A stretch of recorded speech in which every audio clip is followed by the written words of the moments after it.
The room was filled with laughter, balloons, and the glow of anticipation till he raised his glass. With a calm smile, he thanked everyone for coming, but there was a strange weight behind his words. Then, like a dagger through the heart of the celebration, he announced that the baby wasn't his. Gasps echoed. Faces froze. In an instant, the joyous baby shower became the scene of ultimate betrayal. Subscribe to the channel before jumping into the video. The living room was awash in soft pastels, balloons in delicate shades of pink and blue. Streamers twirled along the walls, and the scent of vanilla cupcakes filled the air. Laughter rippled through the house as friends and family gathered. Clinking glasses of sparkling cider, celebrating the impending arrival of the newest member of the family. You were there, standing in the middle of it all, wearing the biggest smile anyone had ever seen. Because today was supposed to be perfect. A baby on the way, a house full of loved ones, a celebration of life, of love, of beginnings. And you, the glowing mother-to-be, had absolutely no idea that the man standing beside you, the father you had thanked a dozen times today, had a secret in his pocket that would rip your world apart. Didn't notice the way his jaw tightened every time someone patted him on the back and said, "Congratulations, Dad." You didn't catch the cold flicker in his eyes when your best friend gushed over how lucky you were to have such a supportive husband. And you certainly didn't hear the quiet beep of his phone as it vibrated with a message that confirmed what he already knew. The baby wasn't his, but you. You were blissfully unaware. Daniel had known for weeks. It had started as a whisper in the back of his mind, a strange late-night text he happened to glance at on your phone. Just one word, "Miss you?" And that was all it took to make the walls of your perfect marriage tremble. But instead of confronting you right then and there, he did what any man driven by rage, heartbreak, and cold precision would do. He planned. He ordered the DNA test without you ever noticing. It wasn't hard. A stray hair from your brush. A tissue from the trash. He gathered it all like a detective in his own home. When the results came back, confirming the worst 0% paternity, he sat alone in the dark for hours, clutching the papers with trembling hands, and then he smiled. If you were going to humiliate him with betrayal, he was going to return the favor. Publicly, spectacularly, on a day you'd never forget. The baby shower was your idea. You wanted it big, beautiful, memorable. Daniel made sure of that. He paid for everything, booked the caterer, helped set up the decorations. He even practiced his speech, because he was going to deliver it in front of everyone, your parents. His parents, siblings, friends, colleagues, very single person you cared about. And the part that twisted the knife the deepest, he did it all with a warm smile on his face. He kissed your forehead. He held your hand. He played the part to perfection. The air buzzed with joy that afternoon as people milled around the backyard, sipping punch, nibbling on finger sandwiches. Games were played. Photos were taken. Gifts piled up in a corner wrapped in cheerful colors. Then Daniel cleared his throat. You remember it vividly, don't you? The room quieted. Cameras were raised, phones recording. He stood next to you, his arm gently around your waist as he began. Thank you all so much for coming. It means the world to us to be surrounded by so many people we love, as we get ready to welcome this beautiful baby into the world. Applause. Smiles. You leaned into him, eyes misty. But before we open gifts, I wanted to share something very important. Something ... personal. The air shifted. You felt it, but you didn't understand it yet.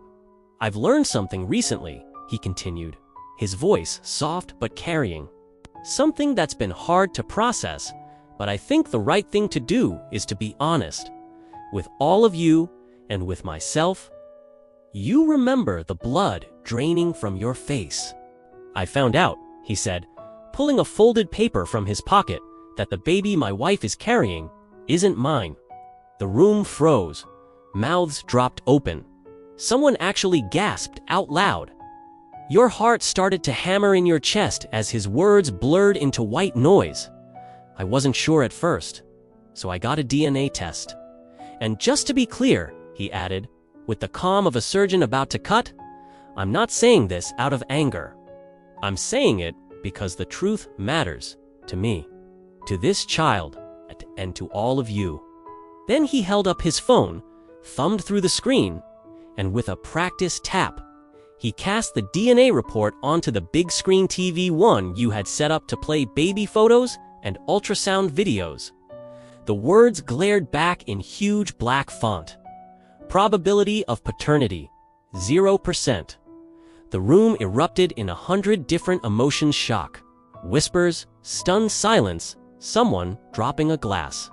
And you stood there, paralyzed, the color gone from your face, mouth moving, but no words coming.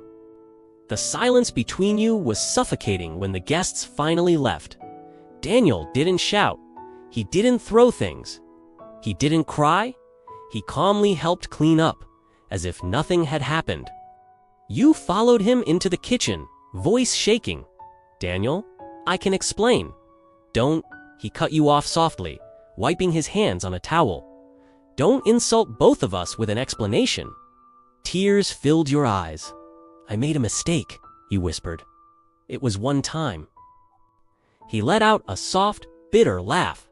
One time, he repeated, You think that matters? You tried to reach for him, but he stepped back. You lied to me every day. You let me believe this baby was mine while you smiled in my face. The clock ticked loudly in the background. Somewhere in the living room, a stray balloon drifted lazily along the floor. I don't even know who you are anymore, he murmured. And then, with terrifying calm, he said, I'll be filing for divorce on Monday. I've already spoken to a lawyer. And just so we're clear, whatever child support or custody this child's real father owes, it won't be my burden. You collapsed to the floor, sobbing, but he didn't comfort you. Not this time. The news spread fast. The video clips, the DNA results, the scandal. Family members who had hugged you that morning no longer returned your calls. Friends distanced themselves. The baby shower that was supposed to be the happiest day of your life became the day your entire life imploded. You stayed up late into the night, replaying the moment over and over again. Daniel's voice, steady and cold. The look on your parents' faces, the way people had stared at you as if they didn't even recognize the woman standing there. And worst of all, the realization that you had lost him completely, because no matter how many times you texted, called, begged, Daniel never once looked back. Months passed. The baby came. Lone, you held the child you once thought would be your shared future. There was no proud father waiting outside the delivery room. No balloons. No family. Daniel sent flowers, but he didn't come. And you knew you couldn't blame him. In his own quiet, devastating way, he had given you a lesson you would carry for the rest of your life. Some betrayals can't be forgiven. Some wounds don't heal. And some men, when pushed to the edge, will burn the entire house down rather than live with the lie. In the end, Daniel wasn't the one left broken. You were. And no matter how many times you tried to rewrite the story in your mind, how you could have stopped it, confessed, how you could have spared yourself the public reckoning, it always came back to one truth. The day you broke his heart was the day you signed your own destruction, and he made sure the whole world saw it. Subscribe for more.